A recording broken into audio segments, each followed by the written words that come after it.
Welcome back. So earlier in our show, Adrian Wojnarowski, he reported that no trade is imminent, at least right now, for Damian Lillard. And then he went on to say that the Miami Heat, they have not been a part of Portland's recent trade talks. So back here with Brian Windhorst, all summer long, Brian, it felt like this would end up with Dame at least in Miami. He said it over and over again. That's where he wants to be. So how crucial do you think it is from the Heat side to actually get Dame?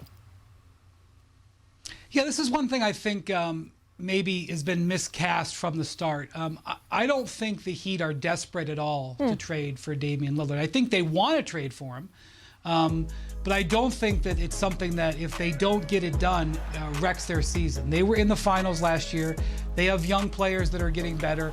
They have assets that they can trade for other deals. And as we've talked about earlier in this show, Dame Lillard isn't potentially the only star player that could be on the market. Maybe not today, but certainly in the next 6 to 12 to 18 months. And so I think you have to look at this as with the Heat's perspective. You know, in 2019, they wanted Kevin Durant. They didn't get him. They got Jimmy Butler, and they were in the 2020 finals. They are a team that has gotten used to being able to maximize what they have. So yeah. I know that there's a tremendous desire from the Heat fan base to acquire Dame Lillard because it looks like a player with his skill set is the missing piece towards getting a championship. But I don't think the Heat have ever approached it like it's the be-all, end-all.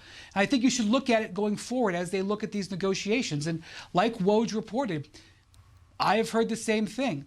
I don't know what's happening at this exact second in time and who's on the phone with whom. I don't think that the Heat and Trailblazers have been engaged in talks at all on almost any level for quite some time. That could change very quickly. Dame Lillard could be a member of the Heat in the short-term future. But I think that there's been a misjudgment in the sort of the way it's all viewed, that this is something that the Heat have absolutely got to get done. And I just don't think they view it that way. I'm on